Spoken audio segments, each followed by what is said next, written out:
もしやコスモでは。 Cosmo needs me free. Cosmo AP ラグジュアリースポーツ。 Off of the pages and onto the floor. You saw right into me. All that I am and could never be. We're going to do something a little bit different this episode. Instead of the sort of nameless, faceless people that you may have seen around the shop, we're going to have an actual special guest this time. I'd like to introduce my longtime friend, Rose Cora Perry. She's going to be helping out a little bit, and, well, give yourself a plug. Well, helping is probably a stretch. Okay, helping's a bit of a stretch. A little bit. Yeah. A little bit. Yeah. I'm a musician first and foremost. I occasionally decide to get gussied up and pose for photos, but primarily my main occupation these days is working as a freelance journalist. I write for several publications and I host a TV show on Rogers TV. To check out more about me, feel free to check out my official website, www.rosecoraperry.com. That's R-O-S-E, Rose like flower, Cora, C-O-R-A, Cora, like apple core, but with an A, Perry, Really? P-E-R-R-Y, like LukePerry.com. Or Katy Perry. No, Yeah, because got her it. real last name is not Perry. Oh, isn't it? Nope. Oh, It's okay. not. She, in fact, was a gospel singer and had to change her last name because she was excommunicated from the church after she decided to compose a song about lesbianism, which we all know does not fare well with those conservative Catholics. Well, then we just learned something, and with that, let's get to the rest of the show. Sounds like fun.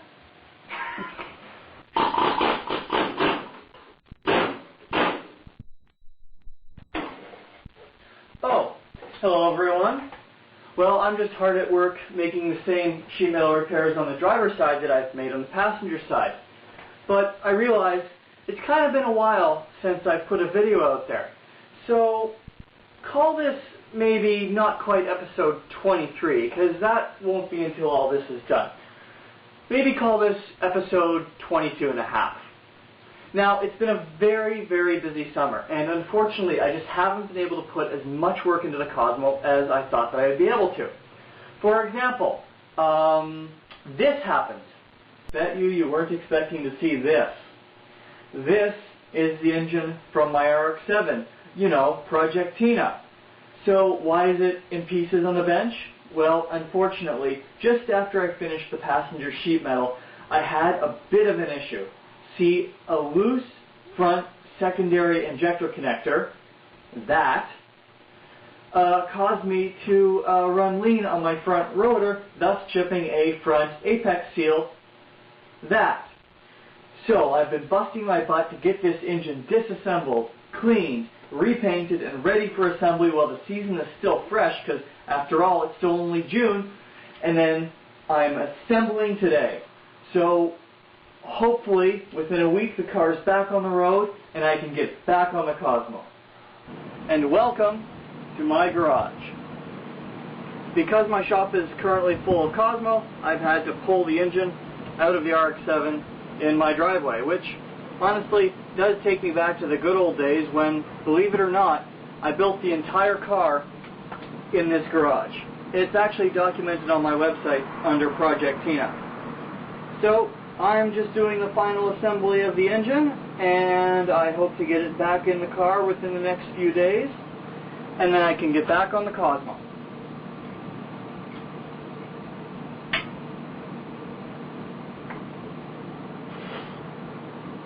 Tight. So, that took about until the end of June to get sorted out. And then, well, for various other reasons, it's been a busy summer, and I haven't been able to work steadily on the car. However, work has been taking place, and as you can see, I am knee-deep in rusted sheet metal here. So I think what I'm going to do for this episode is maybe take the opportunity to answer some of those common questions that I've been getting.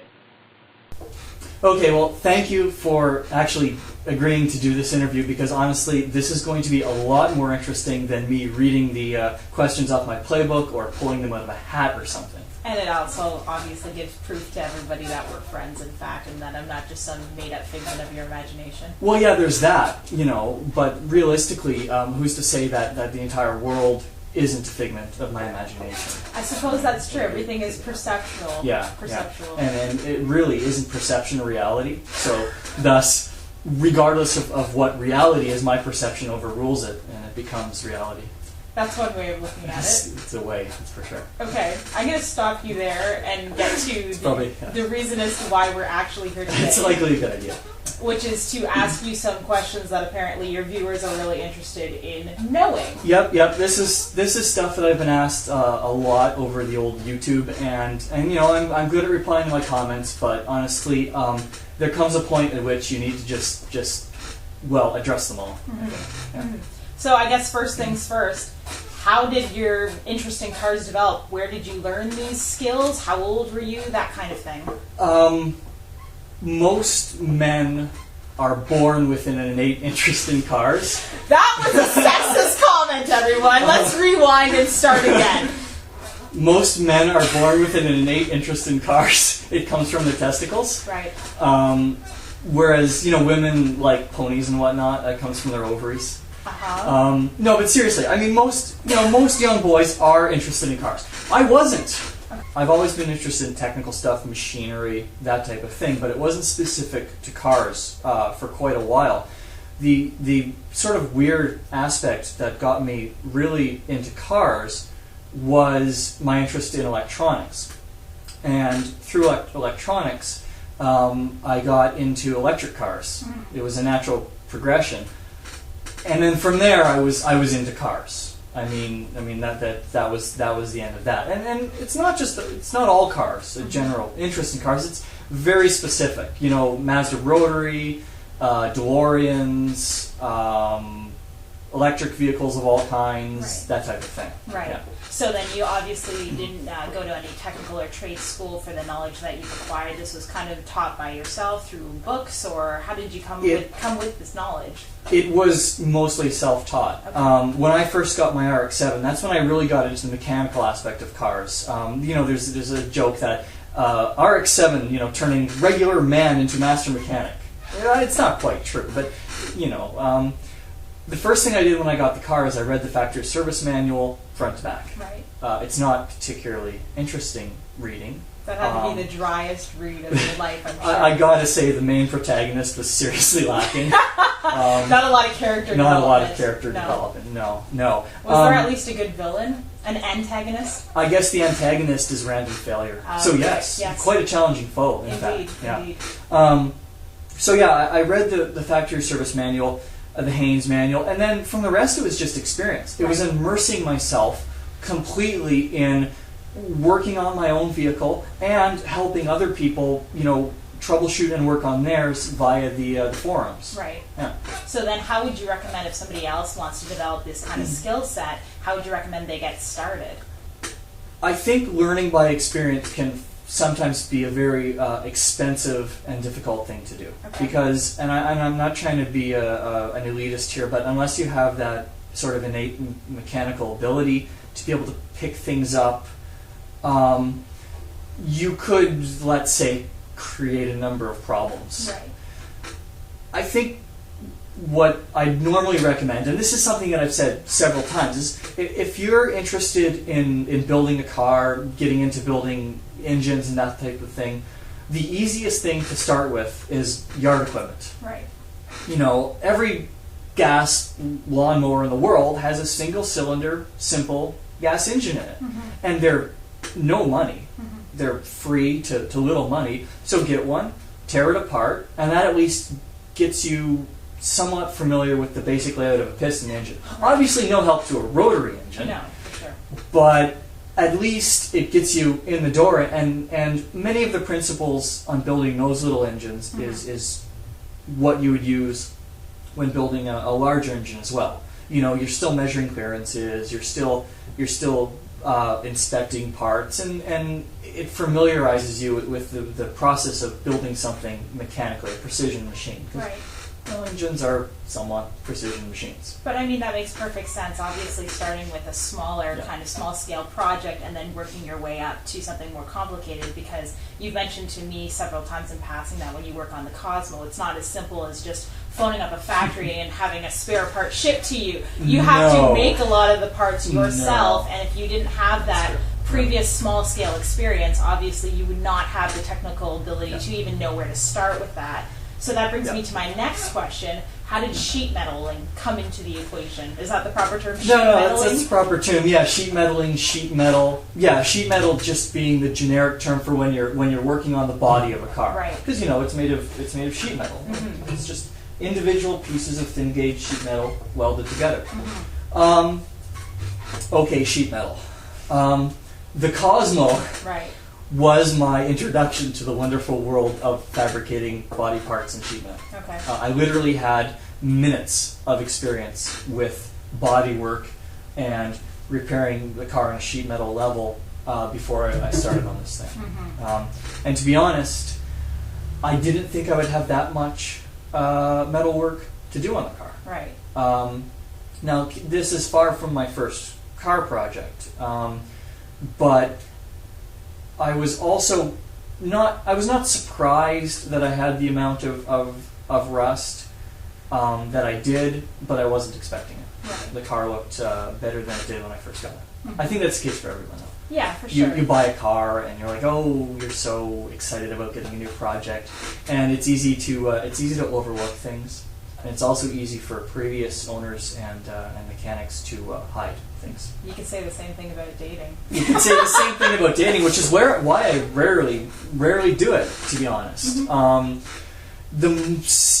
I can't even count the number of times when I picked up this gorgeous Thailandian woman, and all I find Russian mail order brides, and and the first time you get them in bed, you're staring at penis. Just very unfortunate. Definitely quite the surprise that you weren't expecting. It's just usually, like rust, right? Quite the surprise. Yes, that's a good point. In many ways, hidden rust in a car is like a hidden penis. The hidden penis in the transvestite you've taken home from the bar. Right. Yeah. Right. And it does happen.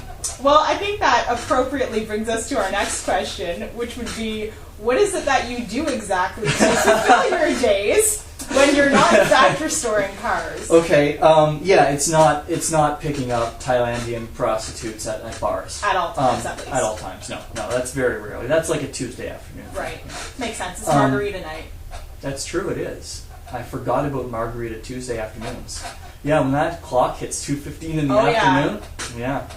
That and the appletinis. Yes.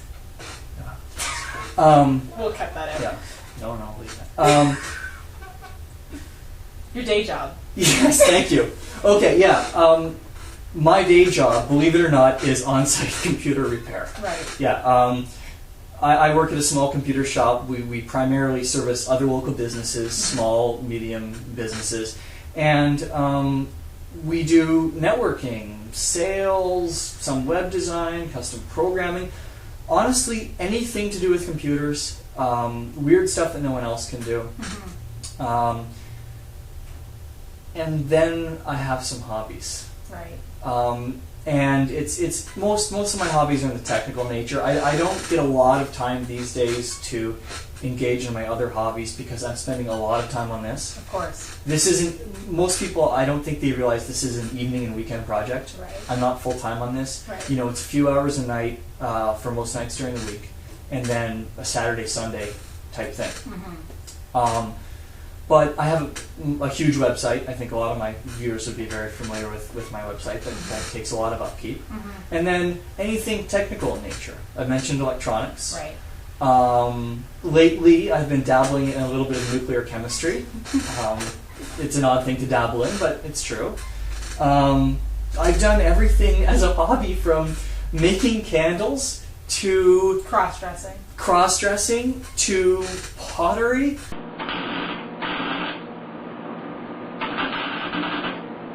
Okay.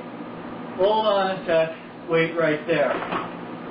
Of all the things that I've done in these 32 years I've had on this planet, I pick pottery and candle making to talk about in this video? No. Okay. How about bicycling, archery, guns? I collect weird electronic things, quack medical devices. I like uranium glass and antiques and restoring old electronics and dumpster diving and, oh, I don't know, building really anything out of everything. So, yeah, it's not all pottery and candle making. To cutting lawns, to building wacky electric vehicles, Right. scooters, go-karts, that type of thing. I built a jetpack once that worked out poorly and resulted in third-degree burns on my forearm. But yeah, I mean, anything technical in nature is sort of my hobby. Mm-hmm. So if you are really at this point only devoting maybe, a couple weekends here and there to your Cosmo project, can you give viewers any idea of when you're planning on having it complete for them? I can say for sure that this summer my work on the Cosmo has been a little bit spotty. Right. Don't get me wrong on that. Well, you know very well that I've been spending a little bit of social time with people. A little bit. Even with my, certain friend Rose, just Right. once in a while. Right. Friend is a generous term. A generous term. Oh, nice. Well then, after this, you're not getting your check. And you're not coming to my New Year's party. Well, shit. I guess it's a win-win situation for both of us. Shake on it. Excellent. No, this summer, honestly, I've had a little bit of setbacks. I think I mentioned earlier in this episode that I had an engine problem with the RX-7 at the track, so that took some of my time. And this summer has been an oddly social summer for me. Right. More social than any summer I can really remember. Mm-hmm. So I try to put as much time into this thing as possible because I want the sheet metal done. I Right. hate sheet metal. Right. It's boring. It's tedious. It's Right. just not fun. So I'm trying to get back into the game. Mm-hmm. Get back onto this in a more regular schedule. Now, as far as the completion date, which I think was the original question. It was. Yes, thanks. I never give completion dates to my projects. Mm-hmm. Tentatively, I would say sometime next summer. Right. But no one should ever hold me to that because there's still a lot of work to be done. There's still even a lot of sheet metal to be done before I can even think of episode 23. Right.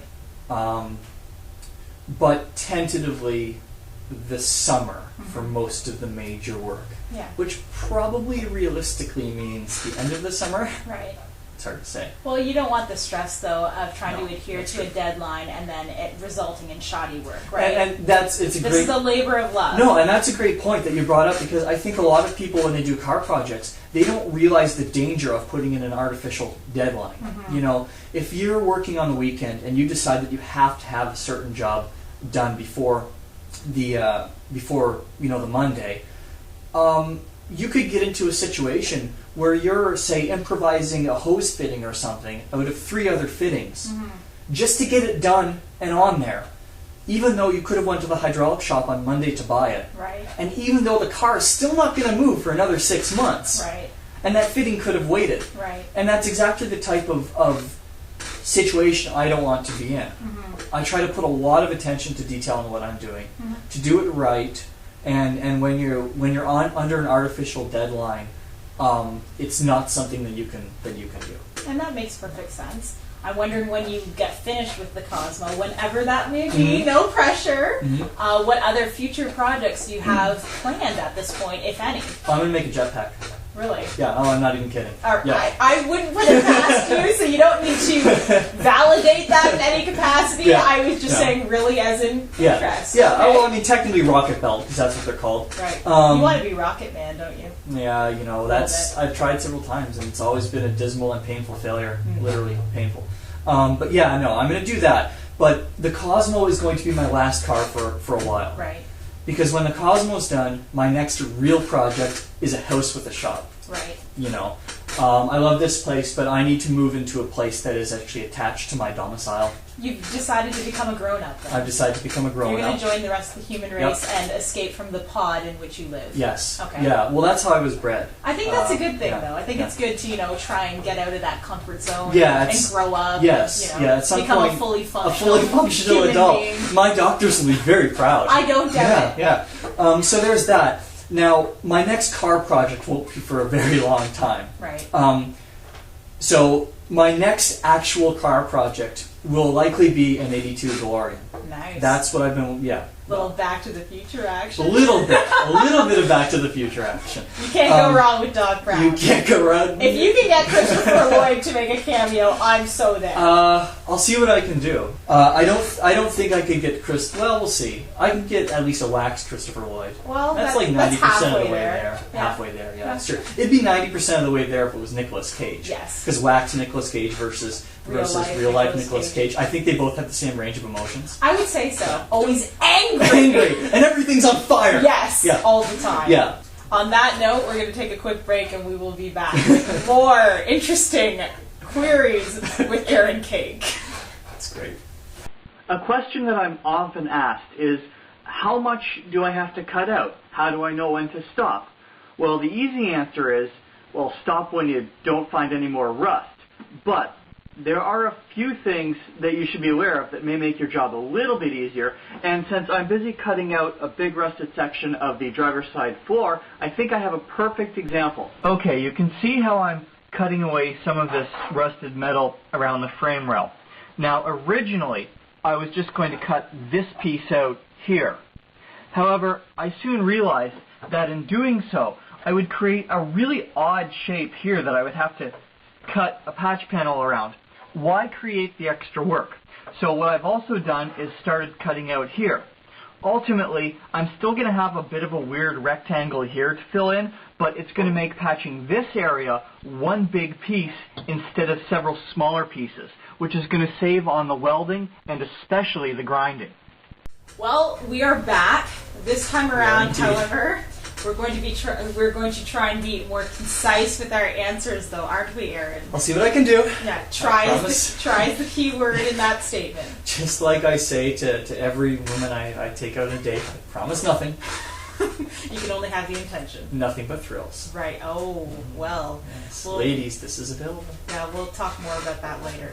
Let's actually talk about the Cosmo, Let's do that. because that's why we're actually here. Yep. I'm wondering what your plans are for this beast once the project's finished. Plans? Are you referring to what I'm just going to do with it? I mean... Well, is it going to be a show car, a street car, regular use, that kind of thing? Okay, well, I have this thing with show cars. Okay. Show cars are not cars. They are car-shaped sculptures. Right. You know, they very rarely move. They're very rarely driven. Every car that I build, it has to be a driver. So the Cosmo will be a daily driver. Oh. Just like my Insight, just like my RX-7, and I think a lot of people are surprised to learn that my RX-7 is a daily driver. Mm-hmm. I put 20,000 kilometers on it last summer. Wow. Yeah.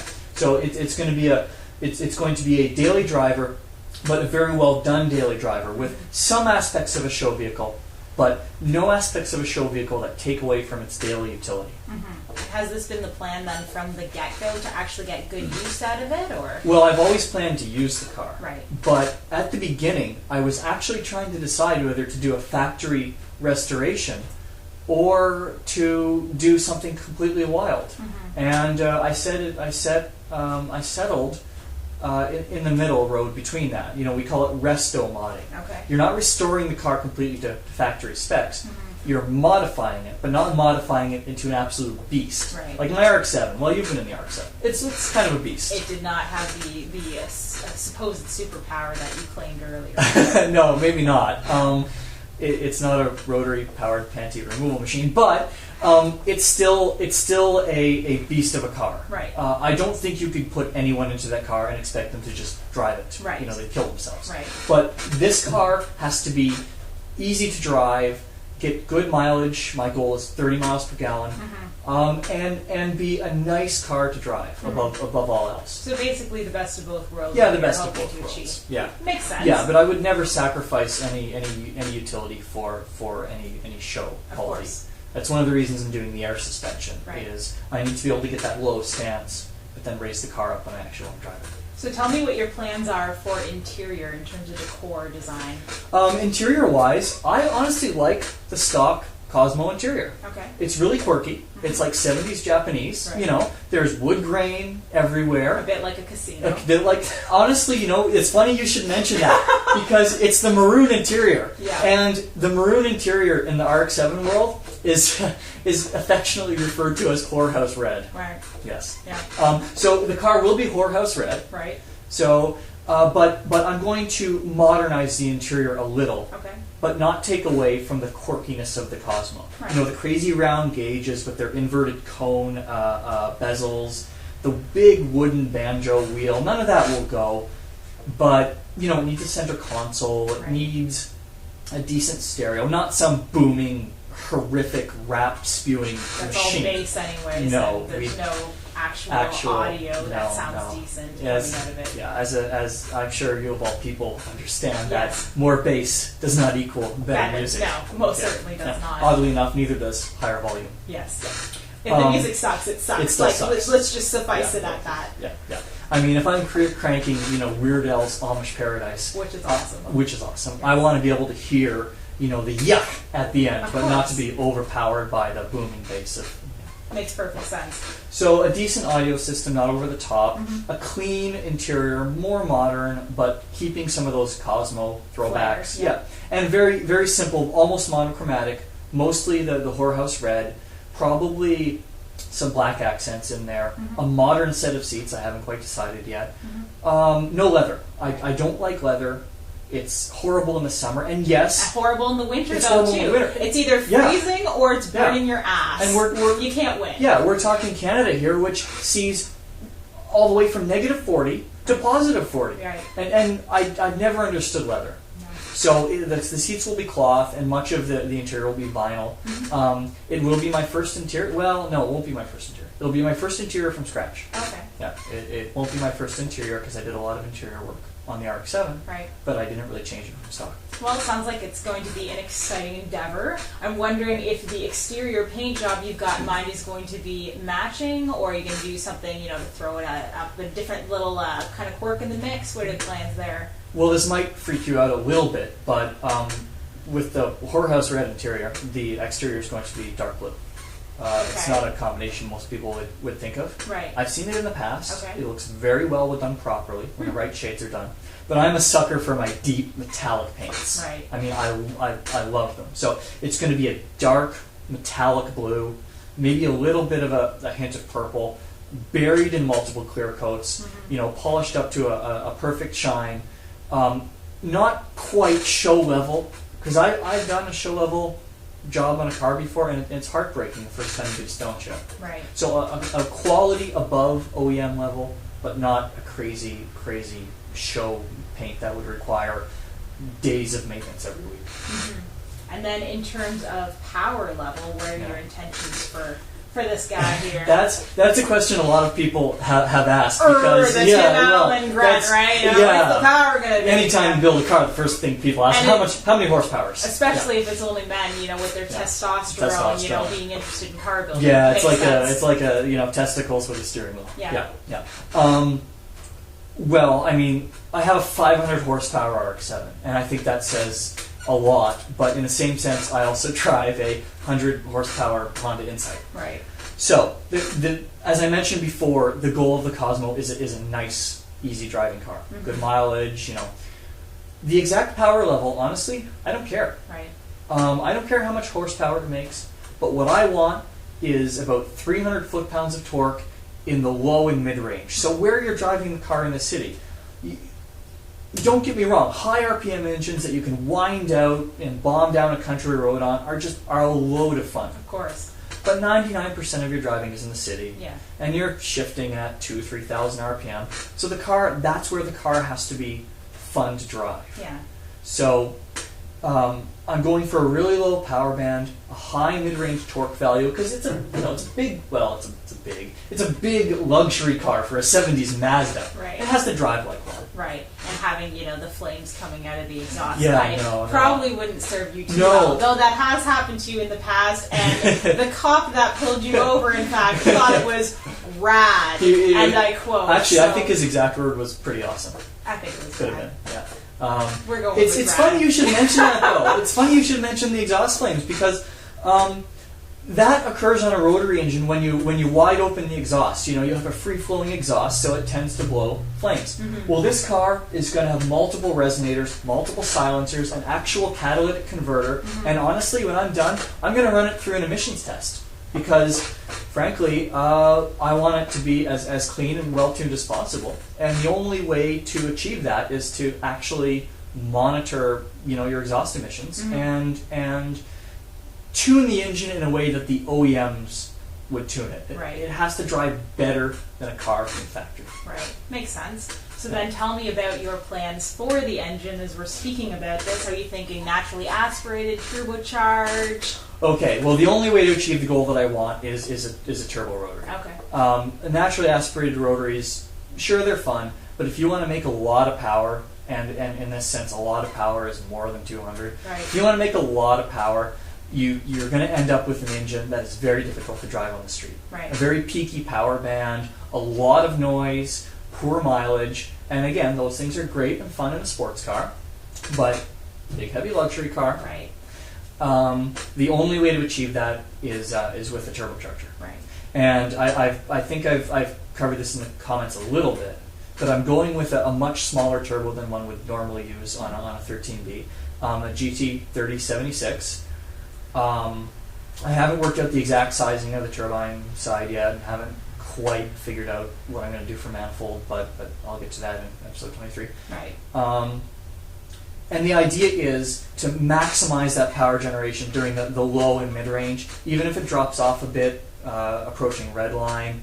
That's okay, because again, the car is not a corner carver car. I'm not, it won't be bombing down country roads, taking turns at full throttle and drifting and all that stuff the children do, which I would never do on my RX-7 because I'm a very responsible driver. Only you can prevent forest fires, in other words. Go on. Maybe from the flames or the exhaust. It sounded like you were trying to put a message out there to I see. to dissuade children from participating in the dangers of exhaust flames. Yes. Well, there's that. Something like that. But the primary. So the pork job that I did, I think back in episode 9, was it? Episode 9, maybe. I don't know. I can't even keep track anymore. I think it's 12. No, that was the engine build. Oh, okay. Yeah, the pork job from 9, I think. It's very conservative on purpose to build a nicely driving engine, something that's not going to have a nasty brapping idle that all the rotary guys love, and I love it too. But the only way to achieve my goals, a decent low end power band, good gas mileage, is to go turbo. Right. Anyhow, on that note, we're going to take another break, and we will be back with some miscellaneous questions, again submitted by you wonderful viewers, so stay tuned.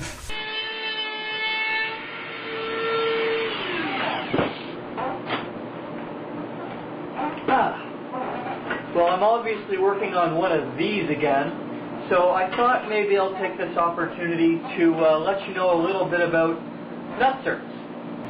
You've seen me use these little guys before, mostly in episode 11 when I did the power windows.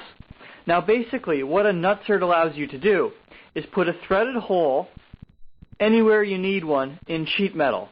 I'll show you how it works in a sec. So here's a perfect example. This is just a piece of 18 gauge sheet metal, and I want to put this M6 bolt into it.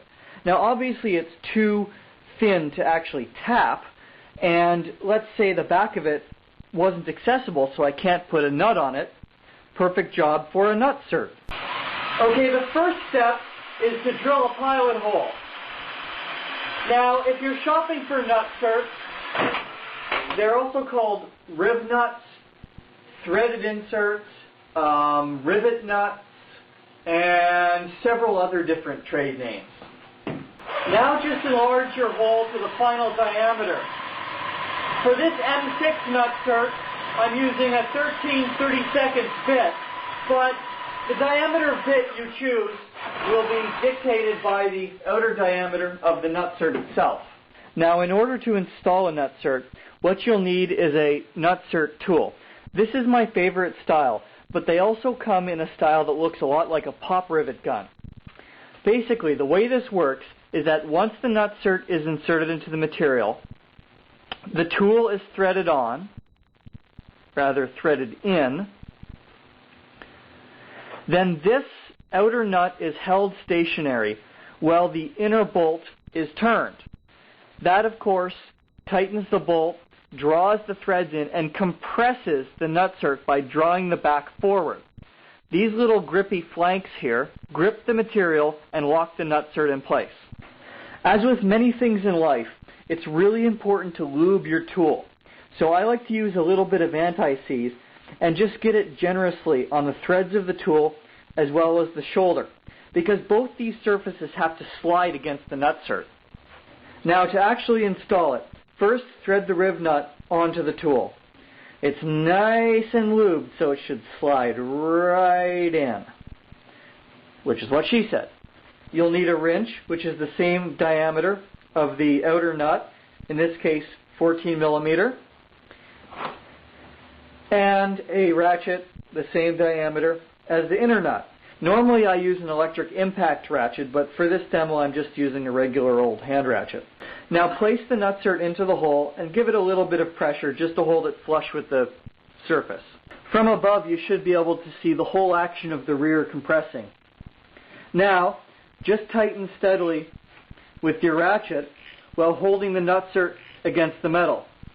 You can see the rear start to compress, and in a moment the nutsert will pull tightly against the sheet metal. Now the trick here is sort of knowing when to stop. It'll take a few to get the feel for it, but basically once it gets really stiff, you're no longer compressing the nutsert, you're now pulling against the threads, which is about now. And it's done.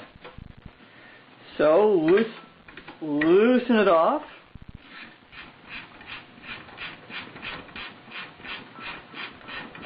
This is why I use a power tool. And there. And the nutsert is now installed. And here's what it looks like from the back. And that's about all it takes. Now you know how you can put a threaded hole anywhere you need it. You can get nutserts and the little tool from basically any well-equipped fastener store and even some better hardware stores. We are back with our final installment. Yeah, indeed. Mr. Aaron Cake. It's me. This is time for the miscellaneous round of questions. Are you ready? For the miscellaneous? Yes. Oh, I'm always ready for miscellaneous. So they'll be coming from left, right, field, everywhere. They'll be coming from in front of me, because you're in front of me. Well, literally, yes. But I was speaking Figuratively. Okay. I'm sorry if that was above you for the time being. Okay, so let's start with something within your area of expertise. Okay. How much on average would you say that it costs to rebuild a rotary engine? Well, that's a difficult question, but I'll summarize. If you are doing it yourself, and the only thing you need to buy are seals and gaskets, then you're going to be in it for roughly $1,100 US. That might be a little bit high. Rebuild kit, $900, $930, and then you're going to need some sealants and some other supplies. So that's where the extra money comes from. Right. If you're paying someone else to do it, there is a lot of cleaning labor involved. Right. So I would be really suspicious of anybody who's charging under $2,500, because there's $1,100 thereabouts worth of materials, and then there's a considerable amount of labor. So about $2,500. If you need to replace parts, then all bets are off. If you need housings range from $100 or so bucks used to about $600 new. If you have to replace rotors, you're looking at about the same cost. Could be $25 for a used rotor. Could be $600-700 right from Mazda for a new one. So that's something you're not going to know until you tear into the engine. Next question. Your viewers have frequently noted that when you're welding or working with chemicals, you do not always wear protective gear. Naughty! No. Why is this? Really don't. Should you not be taking precautionary measures here, Mr. K? In the late 80s. Before I was born. Before you were born. I was walking down the street and I was unceremoniously shoved into a windowless van. I was taken to a secret government facility. At which point you were bit by a spider. At which point I was bit by a radioactive spider. My apologies for this radioactive. radioactive. Yes, radioactive, yes. Ever since then, I've had a set of superpowers, Right. which makes me invulnerable to most things. Actually, that's not true. I was pretty convinced. Yeah, really? Aside from the similarities to an obvious superhero character, some no kind of copyright movie. infringement. No. Okay. Marvel, please don't sue. Okay, so the real story. The real story is that sometimes I'm just unsafe. Okay. It's just, that's what it boils down to. There are times when gloves are actually not appropriate. If you're working on a drill press or a bandsaw, it's possible for the glove to get caught in the blade or bit and pull your hand in, causing far more damage than if the blade or bit just grazed your hand. Right. If you're doing a few quick tack welds, yeah, I know you should wear a helmet, but quite honestly, the time you're going to take to put that helmet on and off every single time, just closing the eyes for a split second, I know it's not the right thing to do, but every welder does it. Be that as it may, everybody watching this, we're You not should recommending wear it. your protective gear. Thank you. Chemicals and whatnot on my hands, oh, believe me, I pay for it with all kinds of skin abnormalities. So, brake cleaner, like acids, like POR's Metal Ready, parts cleaners, yeah, absolutely. You should wear gloves. So do as you say, not Do as I as say, you do. not as I do. Okay. Also, when you're welding, Mhm. viewers are interested as to what this weld primer is that you're frequently spraying on the areas before you weld. It's some sort of silver paint. Can you tell us about that, where you can purchase it, how it helps or hinders with the welding process? Okay, well, first of all, it hinders the welding process. I think a lot of people think Weld Primer, it must make it better to weld. Right. No, because you're basically welding through paint. Okay. It doesn't work very well. Right. The reason you need Weld Primer is because anytime there are two overlapping pieces of metal, you've created a seam. Right. And then you have spot welds in that seam. Moisture gets in that seam and gets trapped between the metal. Of course. And that's where rust starts. Right. The factory fixes this by dipping the entire car in various rust preventative solutions after the whole car is welded. I don't have that option. It's not something I can do. So when you're making sheet metal repairs, first you spray zinc-rich weld primer on both of the surfaces, and then you make your welds. The zinc weld primer is supposed to prevent corrosion. The paint stops water from penetrating, and then when you weld, all those paint solvents burn off, leaving the zinc. It forms a sacrificial anode, so it doesn't rust. It works okay. Right. It does not weld through very well. So quite often I find myself grinding out the area that I'm actually going to weld. Right. Since it's going to be filled anyway with metal, you can take the corrosion protection off, weld it, and then weld it. A lot of people have asked where to get weld primer. It's just, body shop supply store. Okay. Yeah, any community usually has one. Walk in. It's usually run by like a grizzled guy that's been doing this for 40 years. Just ask for zinc spray, zinc-rich weld primer, cold galvanizing, and it probably goes by a few other names that I can't remember. Right. So it's obviously a fairly easy Very product easy to acquire. find. Yeah, you just sort of have to know where to look. Not every auto parts store has it. Right. Not every paint supplier has it, but most body shop supply stores do. I'm wondering, do you ever take on car building or restoration projects for others Oh, God. aside from yourself? No way in hell. I think there's probably a greater chance of me performing a colonoscopy on Roseanne using my tongue as the primary instrument of examination. Not an image I needed, but thank you for But that. that's the kind of image you get when watching my content. And that's why people keep coming back. You give the audience what it loves.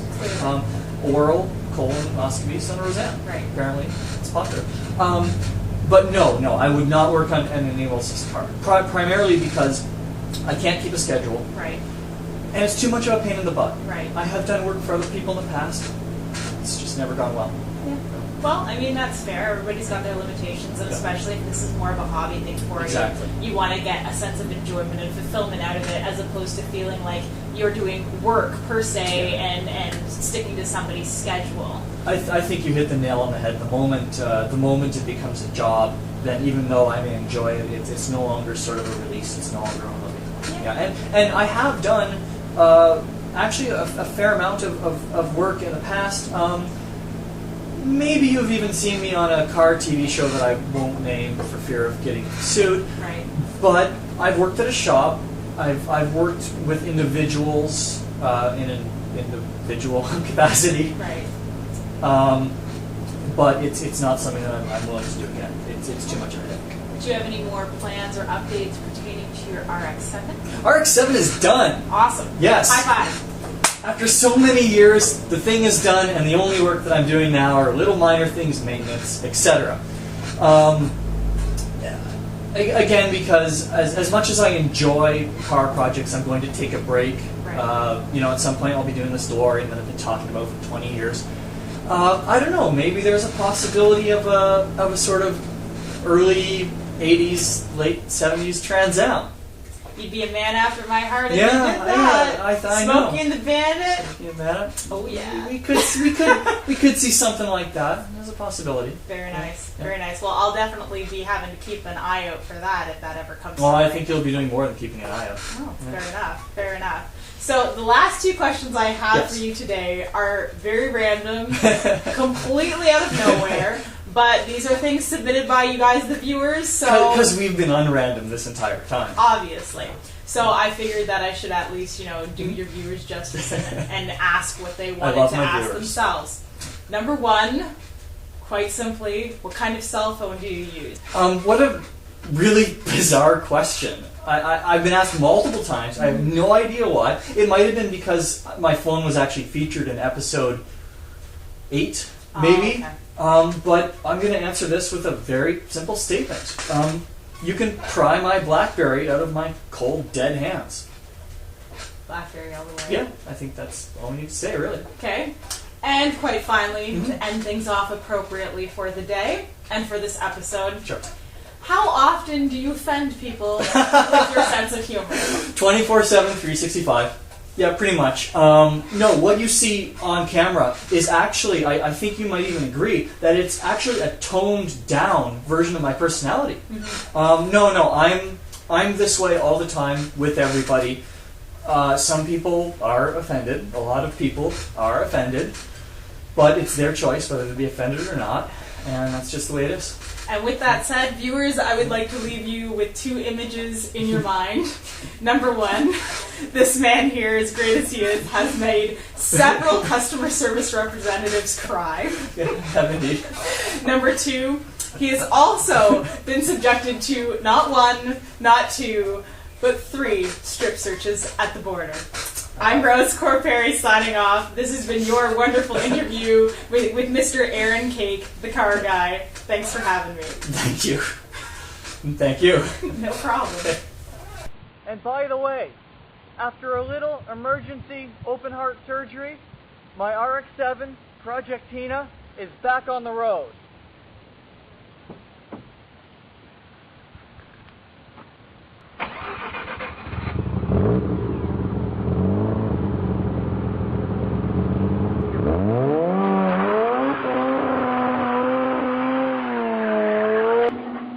Look at me! I'm welding in a huge section of driver's side floor pad. Well, you know what that means? That means that the last part of the driver's side sheet metal, which is the external part of the sill, is the next thing that I have to do. And aside from a few miscellaneous other little sheet metal things on this side after that, the sheet metal is done. And now I can finally move on to something else that doesn't suck.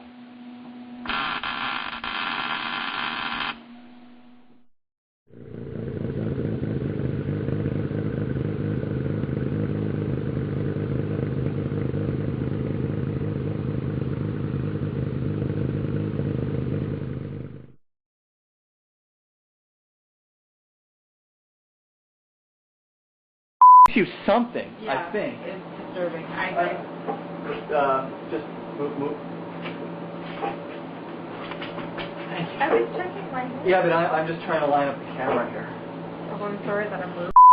Well, everyone, I'm going to do something a little bit different for this episode. I'm, in fact, going to have a fuck. You're going to have No, a I'm not going to have a fuck. Yeah, this is my friend, and what we're going to do is blow your mind! mind in so many ways. Show you things you didn't Italian know were chandelier, possible with the cars. dirty Sanchez, the angry pirate. Yeah, oh yeah, Definitely got some Angry good stuff. Pirate. Definitely some angry pirate. Goes without saying. You know I'm gonna have a real problem not putting that in. I'm serious. Oh, dear. I might. My boyfriend might get mad. Probably not. He'd be laughing his ass off. That's probably true. Yeah. You can pry my BlackBerry out of Is my... that a missed call you have there? Completely... Yes, it is.